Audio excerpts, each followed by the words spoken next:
as you can tell, this really isn't that hard. All right, so let's give it a walk around. So all the bleeding is done. This far corner takes the longest.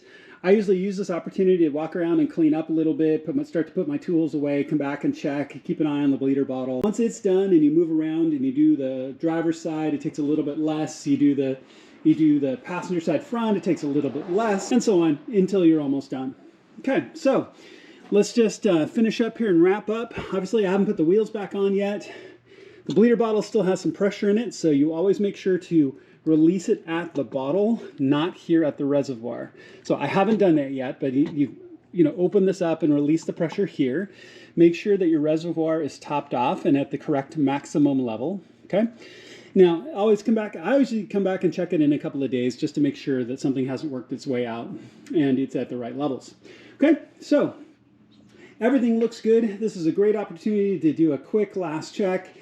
Have you torqued everything down? Are the plastic caps on those 7mm Allens back on if you have them? And if not, this is a great opportunity to go and get them. If you check the description, I'll throw a part number for those caps in because they're often missing. So make sure to double check all the way around. I'm going to put the wheels back on. Let's talk about that really quick, and I'll do one last walkthrough when we're done. But as you can see, we're pretty much all done all the way around. With your wheels, you always, hey, there's my lawnmower. So you always do a star pattern, right? So when you put them on, you can just put the bolts in, just hand snug.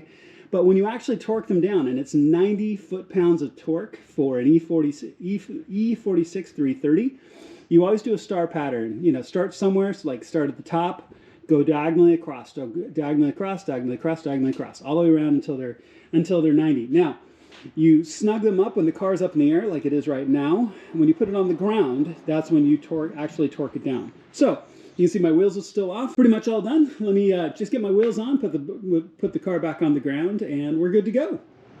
All right, y'all, so all done. Make sure that you torqued your wheels down to 90 foot-pounds which is appropriate for an E46. So as you can tell, this really isn't that hard.